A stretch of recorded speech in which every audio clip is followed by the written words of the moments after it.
d'abord, un gros bravo. En fait, ce que j'ai saisi de vos présentations, c'est qu'un des rôles que vous adoptez, c'est la défense des droits auprès des pouvoirs publics, etc. Donc, vous êtes le porte-parole des anciens placés. Et en même temps, on voit que les enjeux, en fait, sont parfois différents d'un sous-groupe à l'autre. Par exemple, vous avez parlé des jeunes qui arrivent aux frontières, etc. Ils ont des enjeux particuliers.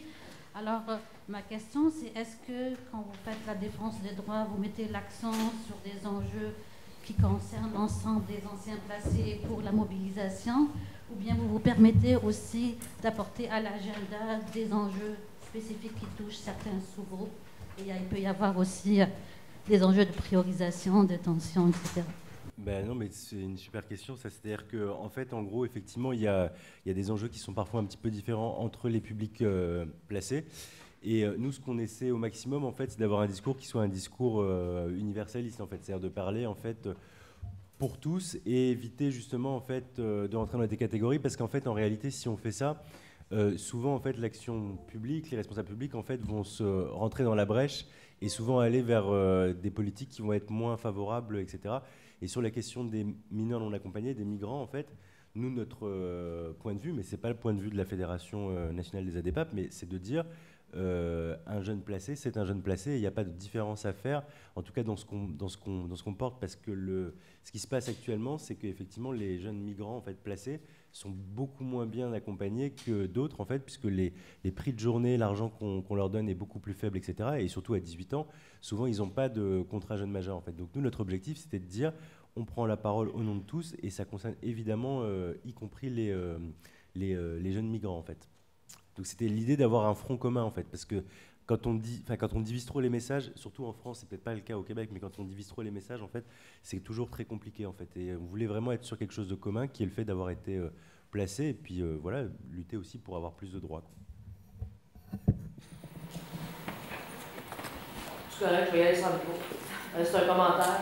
Mais dans le fond, moi, je suis éducatrice PQJ dans les Laurentides, et je suis contente de voir que c'est un peu partout où on parle de nos jeunes ados qui sortent des centres jeunesse, qui ont besoin de plus de temps. Je pense que la maturité arrive autour de 25 ans, puis que de 16, nous autres, on va jusqu'à 19, mais à 19 ans, c'est la panique totale. Fait que je pense que c'est de voir que c'est un peu international, ce que je comprends.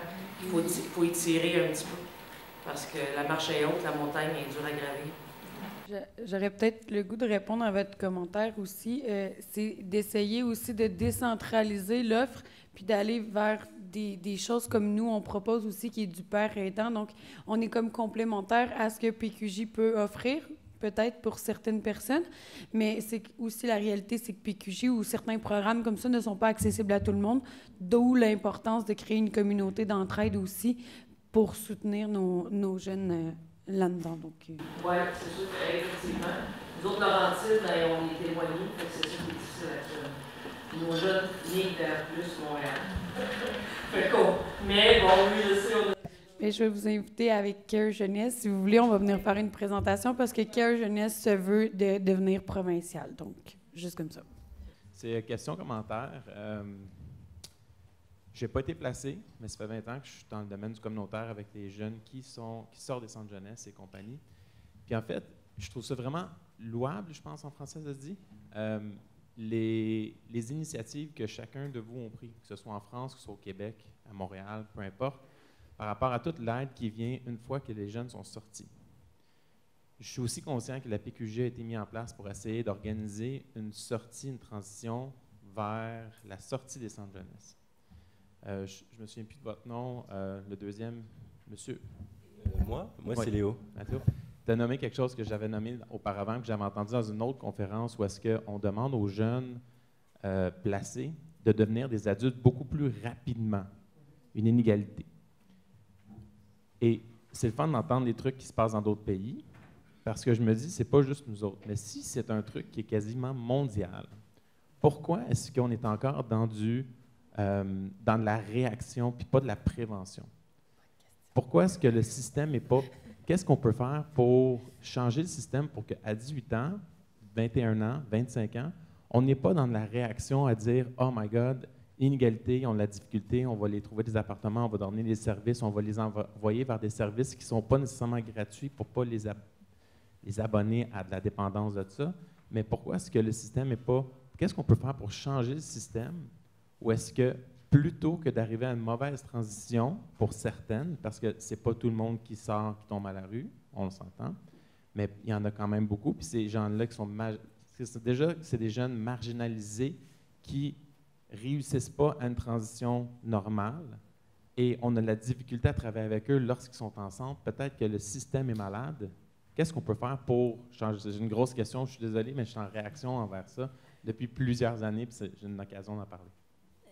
Si je peux répondre, je pense qu'il faut qu'on mobilise ensemble, puis je pense qu'il faut que vous preniez soin de l'organisation comme nous autres, parce que comme aux États, quand tu vois une État a fait un changement en Ontario, quand il dit « OK, on va laisser les jeunes jusqu'au 21, jusqu'au 22 », c'est toujours les jeunes qui se mobilisent, qui parlent avec les politiciens, qui disent « Écoute, ça vraiment marche pas pour les jeunes de société. Il faut qu'on donne un peu plus de soutien jusqu'où ils deviennent prêts d'être autonomes. » Alors, moi, qu'est-ce que j'ai proposé, c'est que si vous voulez s'impliquer, demande à nous qu'est-ce qu'on a besoin, parle avec les politiciens si vous avez le pouvoir, si tu peux écrire des lettres. Parce que si on mobilise ensemble, c'est sûr qu'on peut changer le droit. Mais juste je peux réagir. C'est encore dans une demande d'autonomisation du jeune qui est placé. On lui enlève encore son enfance. Je veux bien travailler, puis je suis un des premiers dans mon organisme à vouloir impliquer le plus de jeunes possible dans toutes les décisions, dans tous nos meetings, dans tous les trucs. Mais à un moment donné, est-ce qu'on peut aussi leur laisser un espace de vivre leur enfance pour que nous, on puisse leur donner... Moi, j'ai des enfants chez nous, puis c'est pas vrai que je vais leur dire à 16 ans, « Organise-toi pour devenir autonome à 18 ». On peut-tu faire ça avec les jeunes qui sont placés puis leur donner leur enfance, pour vrai? Bien, pour que ça se passe, il faut que les politiques publiques changent. Parce que la façon que c'est maintenant, c'est l'âge majoritaire, il n'y a plus de sport. Puis c'est soit des gens qui sont bénévoles ou des foyers d'accueil qui vont prendre de leur propre poche pour supporter ces jeunes-là après l'âge de 18 ans. Puis, oui, je dirais le système, il y a besoin de se faire rebâtir. Les politiques sont basées sur des parcours de vie qui sont datés. Ils sont datés comme de temps de mes parents, par exemple, où ça finissait même pas secondaire, ça rentrait tout de suite dans le marché du travail, ça commençait à avoir des enfants à 19 ans, 20 ans. C'est pas comme ça la vie aujourd'hui. Donc, il faut que ça change, il faut que ça s'adapte aux réalités d'aujourd'hui, puis les réalités de les jeunes en général. Il ne faut pas qu'on s'attende que les jeunes qui sont déjà comme en train de subir des traumatismes, qui sont séparés de leur famille, vont être capables d'être autosuffisants à l'âge de 18 ans, puis on ne s'attend pas à ça pour les jeunes dans la population générale. Vraiment, il faut que ça soit égal, puis ce n'est pas. Les lois, il faut qu'ils changent, il faut qu'ils s'adaptent. Mais comme que Amanda disait, pour que les lois changent, d'habitude, quand les lois changent, c'est à cause que c'est les ex-placés qui se sont mobilisés puis qu'on fait du bruit, puis qu'on parlait à des politiciens, qu'on fait des campagnes publiques, toutes sortes de choses comme ça. Si tu regardes, par exemple, en Colombie-Britannique, qu'est-ce qu'ils font? Beaucoup de mobilisation, ils font des protestes devant l'Assemblée législative, ils parlent avec les politiciens. Le défenseur des droits de la jeunesse est super impliqué. Donc, c'est quelque chose qu'il faut qu'il se passe ici aussi.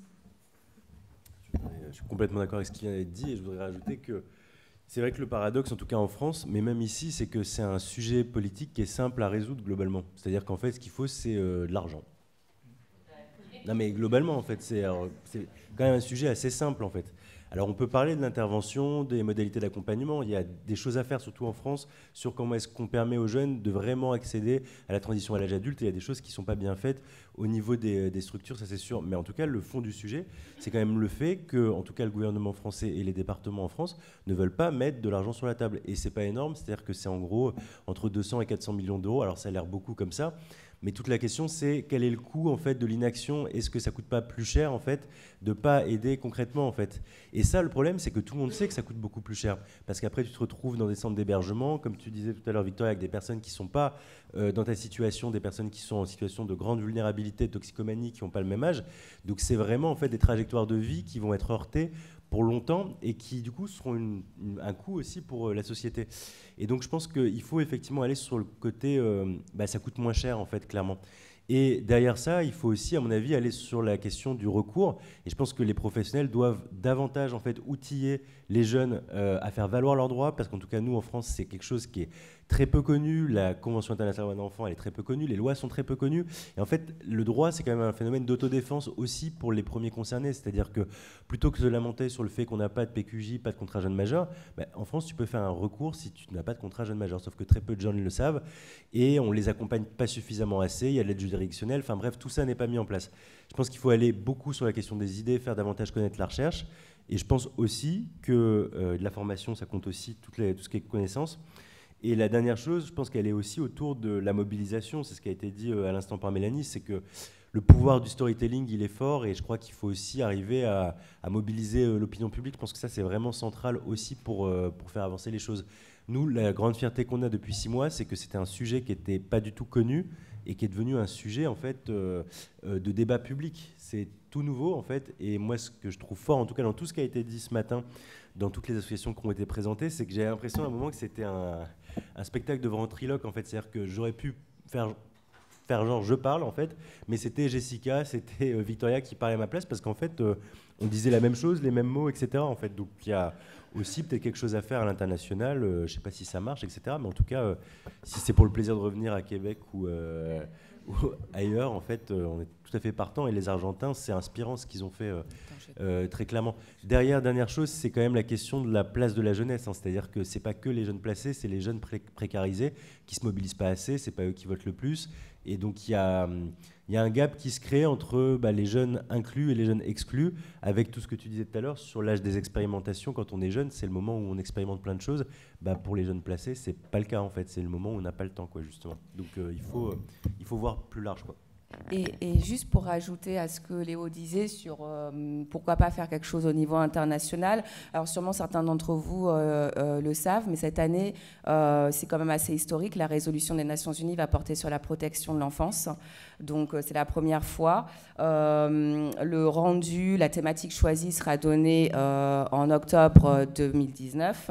Et donc du coup, là, s'il y a quelque part, nous, on fait partie avec Divine du groupe, et Sama, une autre personne de l'association, du groupe de lobbying autour de cette résolution. On est 18 jeunes du monde entier.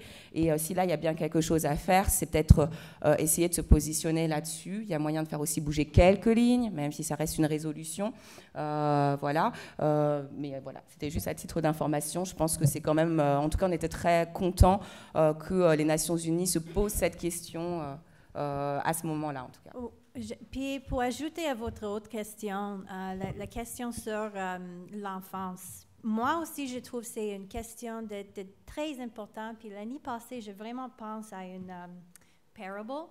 Puis si je peux, je vais juste l'expliquer, mes idées en anglais. Puis s'il y a des jeunes qui peuvent le traduire après, ça va m'aider parce que je manque quelques mots. But what I think of childhood is when you're from 10 years old, 9 years old, you could be handing off the tasks of adulthood very slowly. I like to think of it as juggling, okay? So imagine if, when you have a 9-year-old at home and you're telling them they have to clean the bathroom, or they have to keep the room clean, or they have to do their homework without your assistance, okay? Each time you give them a task, it's like if a juggler was given a ball.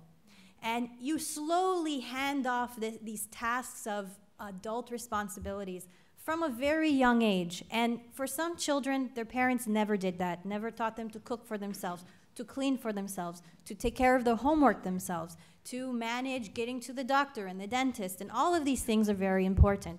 And sometimes for youth from care, because they had a disability, because they have a capacity limitation, they don't do those things for themselves. And suddenly at 18 or 19, we say, here are all of your balls, juggle them on your own.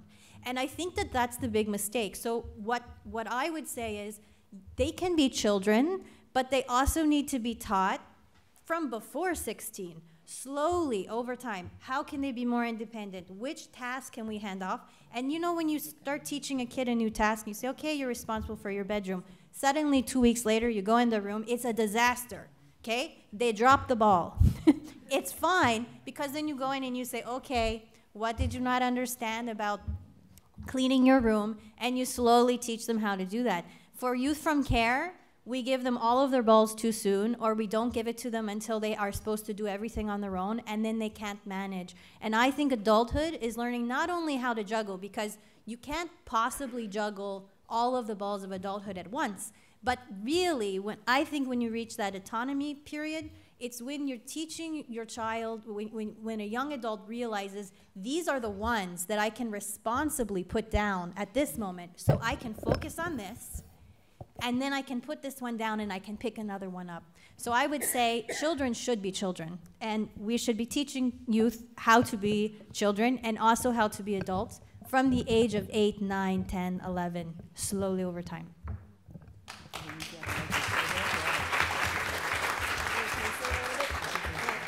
Je peux traduire juste un petit peu plus court. Ce qu'Amanda disait, c'est que le parcours à la vie adulte pour les jeunes qui ne sont pas placés est beaucoup plus lent. Les responsabilités adultes se font introduire au fur et à mesure, dès l'âge peut-être de 8-9 ans. C'est des choses comme nettoyer ta chambre, faire des choses à la maison, des choses comme ça. Mais les jeunes placés n'ont peut-être pas eu des parents qui les ont appris ces choses-là.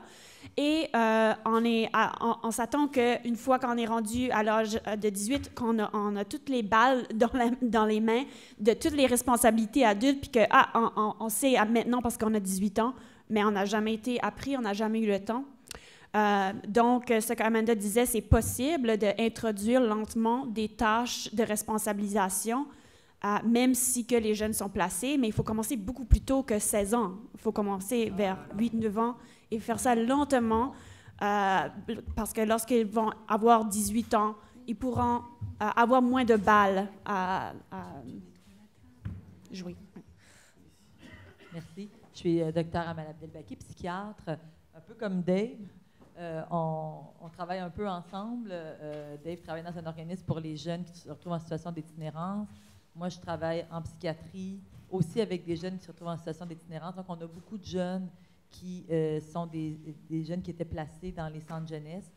Je pense que c'est super intéressant ce que vous présentez, puis la mobilisation que vous avez est extraordinaire, puis il faut continuer, puis il faut aller chercher, peut-être, je pense qu'il manque d'argent, oui, mais si on met plus d'argent pour faire la même chose, on ne va pas arriver à rien. Puis pour pas s'assurer qu'on ne refasse pas la même chose, il faut vraiment travailler à tous les niveaux, c'est-à-dire au niveau décisionnel, ministériel, etc., au niveau international, mais il faut aussi travailler à la base avec les jeunes qui sont là, qui sont placés pour qu'ils connaissent leurs droits, avec les gens qui travaillent au quotidien avec eux, pour changer un peu les philosophies, puis faire que les gens aient moins peur, puis voient la plus-value de quand les jeunes sont informés, quand on donne aux jeunes graduellement des responsabilités, quand on accepte qu'ils échappent toutes leurs balles de jonglage, puis que c'est normal, puis ça fait partie du processus, puis qu'à 18 ans, même si on leur offre parfois en fait, on leur offre à 16 ans, puis là, ben, on leur demande, tu veux-tu être accompagné, puis ils disent non, puis que c'est normal qu'ils disent non, puis que c'est normal que 6 mois plus tard, ils changent d'idée, puis il ne faut pas leur dire que c'est trop tard, là, qu'ils auraient dû dire oui avant.